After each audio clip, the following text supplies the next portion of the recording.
Hola, ¿qué tal? ¿Cómo están? Bienvenidas, bienvenidos. Gracias por acompañarnos en esta nueva edición de Tribuna. Que tenemos varios temas para compartir hoy con ustedes. Un tema que nos apasiona, que nos gusta hablar últimamente y fundamentalmente ir desgranando de qué se trata realmente cuando hablamos, por ejemplo, del proyecto de creación de un ministerio de comunicaciones, cuando se habla de introducir tecnologías, de una agenda digital. ¿De qué se trata? Bueno, uno de los temas que está en debate, que se viene hablando y que hoy queremos ponerlo aquí en nuestra tribuna.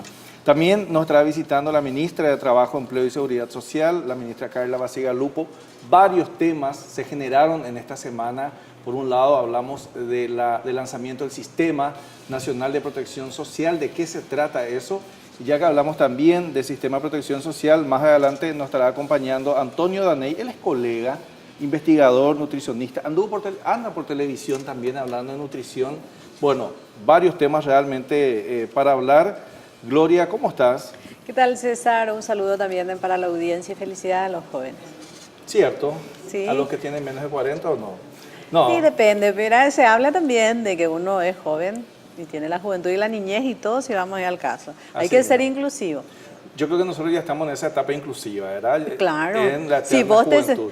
si vos te sentís joven, no hay nadie que te pueda discutir. Bueno, y hablamos con gente joven entonces. Sí, hablemos con jóvenes de verdad. Vos sabés que no solamente me interesa hablar sobre este tema que está acá, pero también sobre lo que es la renovación del Parlamento. ¿Cómo siente este joven diputado? Lo tuvimos no hace mucho acá en tribuna, pero no todavía como diputado. Y hoy ya está como diputado haciendo ya diferencia, escuchándolos, debatiendo. Realmente uno tiene esperanzas de que la política puede ir cambiando, Gloria. Justamente siempre hablamos, cuando hablamos en términos de política, hablamos tantas veces la gente, el pueblo, lo que nosotros queremos, pero de ahí en más a lo que uno quiere también tiene que meterse en la estructura. O si no, dejamos que todo siga igual. ¿Por qué? Y porque la política es sucia, no queremos meternos, no queremos ensuciarnos, pero hay que aplaudir los que vienen, generaciones que vienen con ese pensamiento diferente. Y no es fácil, supongo que son decisiones en las cuales no es solamente personal, sino también a nivel de familia. Y algo es lo que uno piensa que puede hacer y otra cosa también es la realidad cuando uno se encuentra en el Congreso. Así mismo, así es que gracias por acompañarnos hoy, diputado Sebastián García. ¿Cómo está, Sebastián? ¿Cómo están? Muchas gracias. Hola, Gloria. Hola, César. Gracias por el saludo. Yo acuso recibo. Sí. ¿Cuántos años tienes, Sebastián? 35. 35. Yo me considero todavía en la franja. Vos todavía estás, ¿verdad? Sí, o sea, vos todavía te corresponde realmente esa franja. Bueno, ¿qué tal? Antes de hablar de este proyecto concreto que nos interesa, ¿cómo sentís el Parlamento? ¿Cómo estás ahí? Patria Querida renovada, realmente, ¿verdad? Un partido con gente que en algún momento generó expectativas, pero después también en un momento, hablando un poco de una generación, generó un poco de tristeza también con algunas actuaciones, ¿verdad? Y hoy me imagino que no solamente estás defendiendo un partido en sí, sino que también una renovación del mismo partido, ¿verdad? Así mismo, primero decir que esta es mi primera experiencia en la función pública, ¿verdad? Entonces, ya para mí es todo. Pero electivo, o sea que es diferente todavía, porque claro, te eligieron. Sí, sobre todo eso porque es un cargo electivo. Es un mundo nuevo, ¿verdad? Pasás de ser el que siempre habló, comentó, discutió de política a ser posiblemente tema de conversación. El tema, o sea, terminan hablando de vos. Claro. Y de tu actuación y de por qué esto y de por qué decidiste esto. Entonces, por ese lado, es muy interesante. Con Patria Querida fue un retorno al Congreso, ¿verdad? Con 3 senadores y 3 diputados. Y todo un equipo detrás, todo un equipo que nos ayuda, nos acompaña en las decisiones, nos acompaña en las posturas políticas y sobre todo nos ayuda a tener claridad y coherencia, ¿verdad? Que es algo que, y sobre todo mucha firmeza, que es algo que siempre nos caracterizó y de repente a algunos les gustó menos que a otros, ¿verdad? Pero siempre viendo mucho y aprendiendo errores del pasado en ese sentido.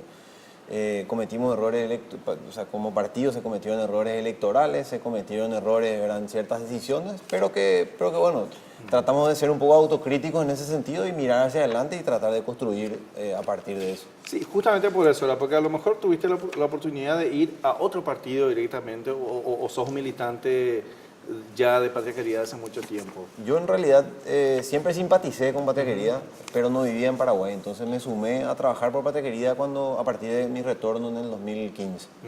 Entonces trabajando para las elecciones municipales y bueno, ahora todo un equipo, estos primeros días turbulentos en el Congreso. Pero yo creo que es para bien, creo que vamos a lograr muchas cosas. Lo interesante es que de este lugar se pueden hacer cosas. Y justamente uno de los temas que te caracteriza es la tecnología, ¿verdad? O sea, o eso, los startups, las innovaciones, ¿lo venías haciendo ya como profesión, como un apasionado o desde qué lado? Así mismo, la tecnología prácticamente me apasiona y vine aprendiendo sobre el tema en los últimos años, ¿verdad? Vine ganando cierta experiencia, entonces creo que ahora puedo aportar a generar ese ecosistema, digamos, para el emprendimiento, apto para el emprendimiento, sobre todo en el ámbito tecnológico, que creo que es, bien o mal, es el futuro y es a donde todo proyecta justamente para que avanzar en tantos aspectos. Hablar de tecnología, hablar también de comunicación y hablar de lo que es este proyecto también, bueno, que estuvieron ustedes analizando en diputados, lo que es juntar tanto lo que es SICON, lo que es también sacar como MITIC, todo lo que es la tecnología y la comunicación, qué ha significado y sobre todo entendiendo en un contexto no solamente país, sino también para el mundo. ¿Qué significa este tipo de proyectos? Significa, justamente eso fue lo que me llevó, esa pasión personal, digamos, fue lo que me llevó a involucrarme en este proyecto, ¿verdad? Porque podía hablar con propiedad sobre el tema. Y bueno, hablar de tecnología significa proyectarse al futuro, hacer una ley que esté vigente hoy, pero que mire para adelante, ¿verdad? Que proyecte una agenda digital, que proyecte tecnología en ámbitos transversales, en ámbito de salud, en ámbito de trabajo, en ámbito de gobierno electrónico, de educación por sobre todo, ¿verdad? De accesibilidad a tantas cosas. Entonces hablamos de tecnología en un sentido transversal. Y por sobre todo, algo que tuvimos en cuenta que en este proyecto, en los aportes que dimos, fue el concepto de investigación y adopción de nuevas tecnologías. Porque la tecnología es una cosa hoy, mañana es otra, pasado es otra, y así va evolucionando. Entonces tiene que ser una ley que genere un marco adecuado para darle una proyección al país, una proyección tecnológica en ese sentido. Cuando se habla de proyección tecnológica, ¿de qué hablamos? Porque tenemos que hablar un poco, porque si no parece como el Internet cuando recién entró, no entendíamos muy bien lo que era. Y en esto, hablar hoy para un país, ¿qué significa? Bueno, hablar de proyección significa de adecuación en términos de infraestructura. Justamente hablemos de Internet como punto de partida, ¿verdad? Hace 25 años Internet empezaba con un sistema que te ocupaba el teléfono. ¿Te acuerdas que las líneas telefónicas estaban ocupadas y se escuchaba el ruido? Entonces, bueno, a partir de eso, la misma conectividad a Internet fue cambiando. Eso fue requiriendo que las casas se tengan que adecuar y eso está requiriendo que las calles, que el tendido eléctrico se tenga que adecuar a esos avances en la conectividad. Ese es solo uno de los avances. Eso implica que cuando vos construyes un hospital, hoy ya tenés que construir adecuado a lo que es una conexión de fibra óptica mínimo. Ya tenés que pensar a partir de eso. Cuando hablas de servidores, de instalar un servidor,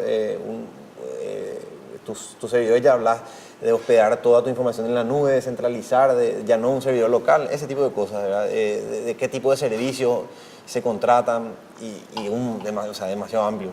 Podemos seguir, pero como decía, en términos de educación, lo que es la educación a distancia, lo que es la adopción de educación, para lo cual la conectividad tiene que favorecer a esa educación, adecuación del sistema educativo a recibir ese tipo de educación online, de educación por video, educación esa interactuación y demás cosas. Justamente, no hace mucho, el exministro de la Senatic, David Ocampo, nos decía, la Senatic como tal tiene, y nos hablaba de este proyecto de Ministerio de Información y Tecnologías de la Comunicación, nos decía, esto en algún momento tiene que terminar porque esto está en una etapa inicial, pero que tiene que madurar, ¿verdad? Después de días atrás te escuchábamos hablando sobre el ministerio, la fusión del Ministerio de Comunicación y Tecnologías, y pareciera que eras un proyectista, y no sos el proyectista, ¿verdad? Sí, me metí como proyectista. Por eso. Entré como proyectista porque justamente lo interesante que tuvo este proyecto fue la apertura. Y yo tengo que decir eso desde una posición opositora. Por eso. Yo soy de un partido opositor y de hecho nosotros fuimos críticos de otros ministerios que se formaron pero en este caso hubo cierta apertura, hubo aportes del sector académico, hubo aportes del sector privado, hubo aportes de aficionados, hubo aportes de la gestión anterior. Entonces era como que el tipo de consenso y el tipo de Sí. conversación que todos queremos tener. Hubo aportes del sector público, de funcionarios, de sindicatos de Conatel, de sindicatos de Copaco, que vinieron personalmente a dar sus preocupaciones, a dar sus sugerencias de reacción. Entonces, eso, yo creo que eso, además de lo que fue el resultado, ¿verdad? Del texto como tal, es un resultado no sé si llamarlo de civismo o de tener gente involucrada.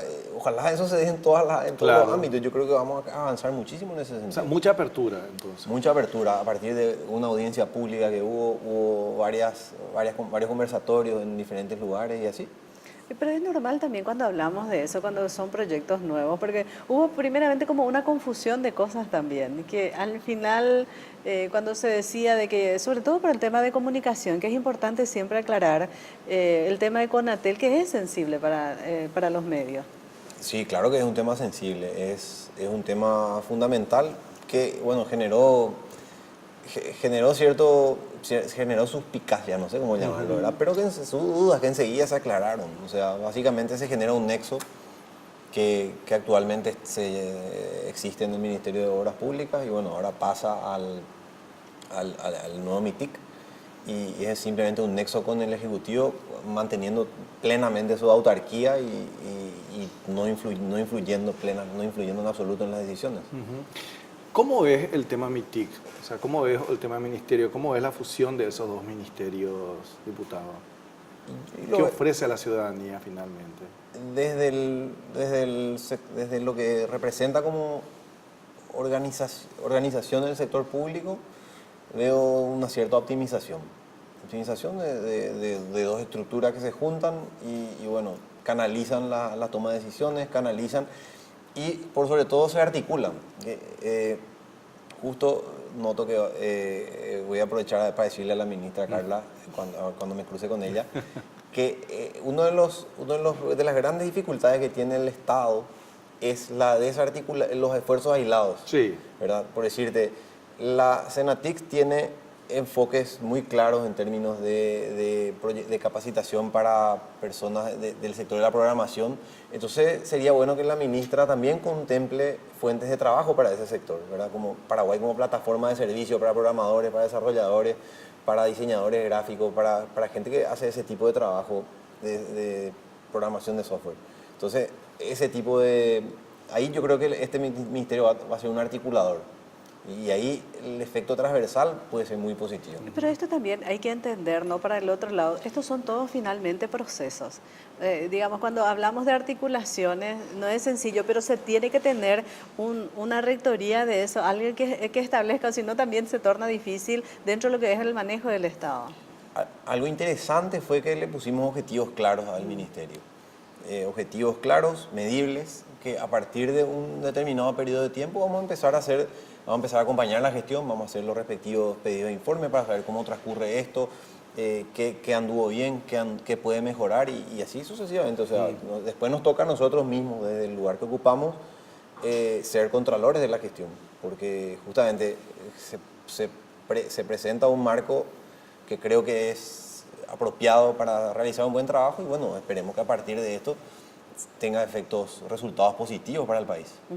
Bueno, por el otro lado, o sea, te toca como que en todo lo que estás dentro de la Cámara de Diputados, en comisiones que tienen un tinte social, ¿no? No sé si social, pero bastante amplio, sí. Capaz también estoy en la Comisión de Industria, Comercio y Turismo, en la Comisión de Derechos de Personas con Discapacidad, que es una comisión nueva que se creó, en la Comisión de Relaciones Exteriores y en la Comisión de Ciencia y Tecnología. Trato un poco de articular los intereses que se manejan en cada una de las comisiones y trato de que sobre todo se trabajen sobre proyectos y sobre leyes que lleguen a la gente. A veces, ¿qué pasa? Nuestra gestión se mide por titulares de diario, por pelea de politiquería. ¿Y qué pasa? Nosotros mismos, ¿verdad? Por cómo nos dejamos llevar por el vaivén político, nos olvidamos que mientras nosotros nos peleamos, mientras nosotros discutimos, hay la necesidad de la gente nos espera. O sea, el que hoy no se puede ir a la escuela puede ser rumbo a su escuela. No le importa si nosotros discutimos por tal o cual motivo, por diferencias partidarias o por diferencias, hasta te diría, banales. Entonces tenemos que ser perfectamente conscientes de eso, de trabajar sobre proyectos que se sienta, que la gente sienta en su día a día, que sienta en su bolsillo, que sienta en su familia, que sienta en la calle, así. Esa sensación tiene. Sobre todo hablando de un congreso, de uno de los poderes en el cual están en la mira y del cuestionamiento constante. O sea, si uno va a ver, hacer un resumen o de apariencia o de lo que la gente piensa, es muy duro lo que se piensa también, ¿no? Pero con justa razón, ojalá estemos más en la mira, ojalá el TV Cámara tenga los picos de rating que tuvo ese día que se trató la pérdida de investidura de un diputado, ¿verdad? Porque tener a la gente realmente atenta, creo que mucha gente nunca antes escuchó un orden del día, nunca a partir antes de ese programa, de esa sesión. Y entonces, ojalá que se involucren, ojalá que nos pongan en la mira, ojalá que se vengan a las comisiones, nos den una mano, nos visiten. Como yo siempre digo, las puertas están abiertas, nosotros deberíamos ser los genuinos representantes de esas personas. Ellos nos pusieron ahí con sus votos. Sí. Entonces, o háganse responsables de la mala gestión o siéntanse orgullosos de lo que realizamos una buena gestión. Justamente, hablando de la gestión, hablando un poco de lo que pasaba con este tema también del Ministerio de Información, MITIC, digamos así, ¿verdad? Porque va cambiando el nombre también. Y me recordás algo, diputado, porque se ha creado un ministerio y yo no recuerdo audiencias públicas o discusiones como esta, ahora que estás diciendo. Y esta sí está teniendo muchas discusiones, se está opinando, así es que estamos seguros que realmente se está convirtiendo en lo que en el mundo del teatro de Gloria decimos una creación colectiva, ¿verdad? Sí. Así mismo, eso fue lo interesante. A partir de que zapateamos un poquito, desde que se dio mesa de entrada al proyecto, hubo buena apertura de parte incluso de los colegas diputados y del equipo de transición en ese entonces, porque el gobierno todavía no estaba establecido, no había iniciado este periodo. Entonces, esa apertura hay que valorarla porque significa que la gente está por encima de las peleas políticas y está abierta justamente a los consensos. Por último, se habla mucho y siempre se cuestiona lo que es la comunicación de gobierno. Es un tema que se critica, se cuestiona, se escracha. Todos ahí son consultores, todos opinan desde afuera. Es como el partido de fútbol, ¿verdad? Los que trabajamos adentro a veces somos los que ligamos los palos. Sin embargo, cuando se habla de crear un ministerio de comunicaciones que engloba eso, facilita, acerca incluso mucho al gobierno con la ciudadanía, otra vez se critica. ¿Jope? ¿Verdad? ¿Por dónde va entonces? ¿Qué es lo que crees, diputado, que esperan esos que critican ese tipo de proyectos? ¿Qué esperan los que critican o sí, qué esperamos ¿qué esperan los que critican? Y los que critican yo creo que tienen miedo a que se convierta en, no sé, en un ministerio de propaganda. A que sea más... Que vuelva McLuhan, que vuelva sí, todos... Sí, no, a eso, en el sentido de que vuelva, que sea no sé, que sea solo transmisión, no sé, que sea transmisión de actos políticos sí. Y no el espíritu de enseñanza que debería tener. Y justamente eso fue algo que incluimos en el proyecto, que la SICOM adopte una función de comunicador pedagógico, sí. De comunicador para la adopción de estas tecnologías, porque una pata débil, digamos, fue que la Senatix en el periodo pasado desarrolló un montón de aplicaciones. Desarrolló un montón de aplicaciones de consulta de leyes, desde un montón de cosas, turismo, aduana, no me acuerdo, pero un abanico de cosas. Medicina. Sí, pero la gente no se enteraba. Entonces, claro. Bueno, que sea propaganda, pero que sea para que la gente se entere. Para que trabajan juntos, claro, en definitiva. Articulación. Articulación, esa tiene que ser la palabra. Bueno, diputado, muchísimas gracias por su tiempo. Gracias a usted y a las órdenes para conversar, para venir a contar sobre lo que hacemos. Como te digo, tiene que ser una constante rendición de cuentas. Así mismo, y espero que este sea el espacio. Pero me quedé con una duda. En algún momento nos va a decir qué es lo que la expectativa que uno le genera al Senado y qué fue lo que encontró. Pero eso ¿Qué para la próxima? Para la próxima. Muchas gracias. Gracias a usted. Diputado Sebastián García, entonces estamos hablando sobre, entre otras cosas, sobre este proyecto del Ministerio de Información y Tecnologías de la Comunicación MITIC. Tenemos mucho más aquí en tribuna. Vamos a estar hablando con la ministra de Trabajo, también con el nutricionista compatriota Antonio Daney y mucho más. Ya volvemos.